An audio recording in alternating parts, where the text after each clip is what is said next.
Mason and Ireland right now. We gon' be all right. We gon' be all right. We gon' be all right. One of the big winners last night, Kendrick Lamar.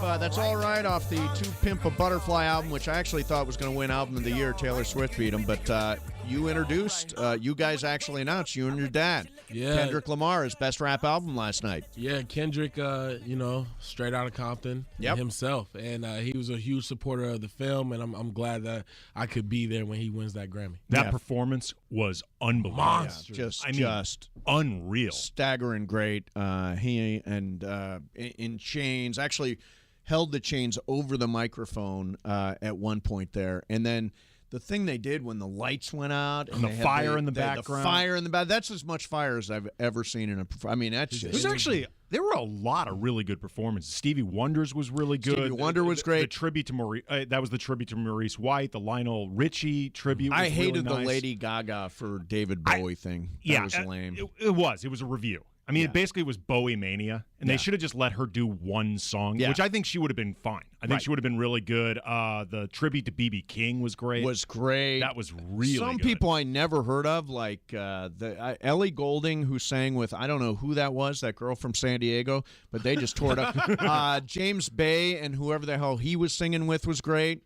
Like these, they're all very happy. I remember their names. Yeah, you're and the Hamilton. The Hamilton was terrific. Oh my God, I went to New York to see that. How is it? Amazing. Yeah. You know, when I first sat down, they were like, "Yeah, we want you to go see this play on Alexander Hamilton, and it's like a rap opera." I was like, "All right, I'm offended that you guys just think that I'm gonna like this." Yeah. And so you always say, "Where's my Mumford and Sons?" It's just like, all but right. Lin-Manuel Miranda, I've been a fan of for a long time. Well, I want to bring that up later on, but right now we've got the leading tackler in the history of the Rams franchise.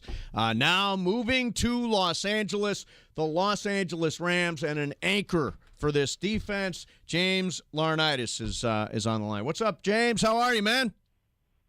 I'm good. How you guys doing? Excellent, excellent. So my family grew up rooting for you, James, because they're all from Ohio, grew up in Toledo, Ohio, so all Buckeye fans. So they knew you from your college days, and, of course, you've been an anchor on this Rams defense. Talk about your feelings about coming to L.A. Well, I'm excited. I think, every time we put on the West Coast, we've had numerous LA Rams fans kind of show up for games. A game that really sticks out was when we played the Chargers, not last season, but the season before, and we had, probably 20,000 fans there, and it was awesome just to kind of have support on the road and kind of feel the excitement. And so, looking back, last year we were up in Oxnard for training camp, and seeing the people that showed up for when we went against the Cowboys was very impressive. And, it's going to be an exciting transition and just ready to get the off-season program started. What was it like for you guys playing this season with the uncertainty of where you'd be this coming season over your head? I know guys like to say they don't think about it, but as you said, you opened the camp in Oxnard, so it was like from the beginning, this was the story. Yeah, and goodness, it was very much. I'll say when you're game planning and stuff, when you're at the building, you're not thinking about it, but it's impossible to block it out altogether. You're right. You have family members who are asking you constantly. You have friends who are always asking you. So no matter how much you personally try to block it out, or don't read anything on it, or whatever, luckily you have the distraction of football during the fall, but the whole summer leading into the fall and the whole little period afterwards until the vote was very much one of those things where you're like, look, I don't have anything to do now, so I wonder if we're going or staying. And I think just because it's such a big transition, you're going from the middle of the country all the way out west. There's a lot of things that kind of you have to get the ball rolling on with selling a home or moving, and a lot of questions. Definitely wondered about it once the season stopped. James, you're going to be entering your James Laurinatis from the Los Angeles Rams is with us. You're going to be entering your 8th season with the Rams. Do I have that right?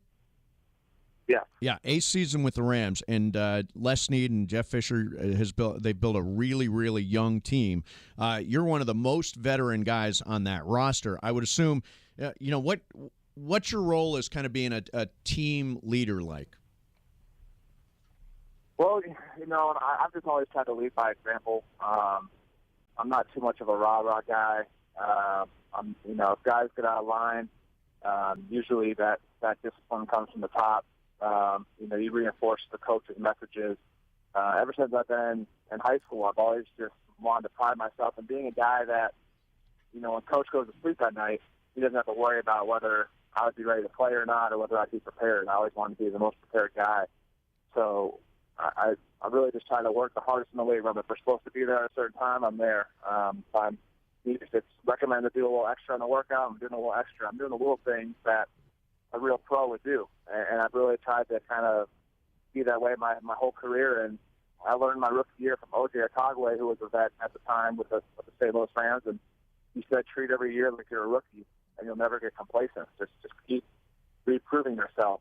And that's what I try to do every single offseason. I know for a fact that every spring they go through, they look at the roster, they kind of give a value on every single player, and every spring I just try to reprove to the organization that I'm worth having on the team. The Rams the last few years have been that very popular sleeper team among pundits, like the team that's about to break through, and you guys have basically been pretty consistently around 500 every one of those years.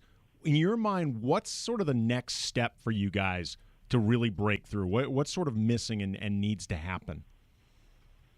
Yeah, quite honestly, we need to beat teams that we should beat, beat teams that on paper that we're supposed to beat. I know football, they're always going to have, a couple games where you're like, how'd that team beat that team and whatnot, but we swept the Seahawks last year, but then we lose some games, and I don't want to name teams for that bulletin board stuff, but we lost some games where, quite frankly, it's embarrassing that we lost to.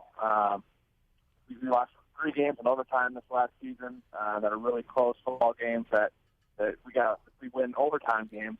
Goodness, we have a crack at the playoffs there. So you have to just grow up and mature in the sense that we need to be able to go. We have to go on the road and play a team that say we have a 4-0 start, and they're 1-3, and we're a better football team. We got to win that game, and not just barely squeak it out, but kind of dominate the football game for 60 minutes and learn how to do that and go on a streak of 3 or 4 games. So we've been close, and I think people keep picking us to kind of get over the hump because of how talented we are at all the positions. But until we put it on the field and start winning those games, the same result's going to happen. So we got to figure it out. James, I heard you say to continue to look at things like a rookie. Speaking of rookies, what does Todd Gurley bring to the team, and more importantly, the offense with our quarterback situation in flux? Yeah, man, Todd is just, he's a rare breed. He's one of those guys that athletically is super gifted and blessed, but he's also a very humble kid, and really his ability to be a home run threat. I mean, I was there when I was young. I was there with Steven Jackson, and Steven was always a very physical runner and got tough yards. But when Steven would break a run, very rarely you see it go 60, 70 without wondering if someone was going to track him down. And that's not saying anything against Steven Jackson. I mean, he's the all-time leading rusher there in St. Louis. But Todd, you never think anyone can catch him. He's super explosive, great top-end speed. And to think that he did all that last year with really rehabbing his leg and his knee and not having a whole offseason like he will this year to kind of build it and strengthen it to really come out strong again.